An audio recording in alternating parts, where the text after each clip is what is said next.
It's lovely to see you. The book is called Walking on Sunshine, and do we ever need some sunshine at this time of year? We really do, don't we?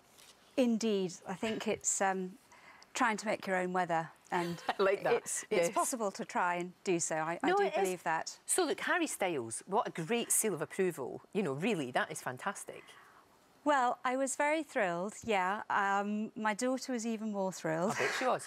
But I think it's the point that everybody needs help, and even someone as successful and who's supposedly got everything, you know, they too find life hard, and I think all of us at times find life difficult. Yeah, we just need a little bit of a help. So how does this help? I mean, it says Walking on Sunshine, 52 small steps to happiness. Yeah. So I think you're right in that little things make you happy.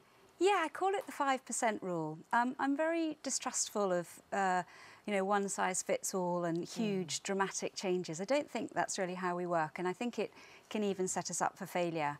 And I think what I've learnt through a long, hard-won lessons is that small incremental changes, they add up and they can make a big difference. And I believe in a whole variety of approaches. So that's why I've got the 52, because I don't think that any one thing is the answer, but lots of different things add up. They can add up, yeah. Yeah, so different, you know, what you eat makes a difference, philosophical attitudes, touches of mindfulness, which I know is very much something that people find helpful. And they're all different things that I've tried and have worked, and they're doable, they're easy, they're evidence-based, and it reflects my experience, because I've had a history of depression in the past, but I'm well now, and I wanted to share that, and I do work with others, and I run workshops for mental health charities. So you've been there. When people say to you that they feel really bad or they feel depressed, you know how they feel, and you can absolutely empathise.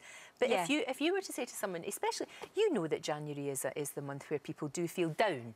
You know, maybe, I mean, there's a big difference from feeling a bit blue to being, you know, clinically depressed, obviously. Yes. But this time of year in particular, I think we need a little bit of help. Yes. So I think a few really easy things. The first thing is to remember the links between mood and food. Right. So 90% of the serotonin, the feel-good factor, hormone, is made in our stomachs. So watch what you eat. Good news is dark chocolate is a good one. Excellent. Cinnamon, green leafy vegetables, lean protein, all affect our mood. So watch what you eat, that's the first one. The other, I think, is use your breathing techniques, something I use all the time. So mind and body, they're not just connected, they're the same thing. So if you feel that anxiety, stress rising, one thing I use all the time, really simple, anyone can try this, literally just put one finger on your nose like that.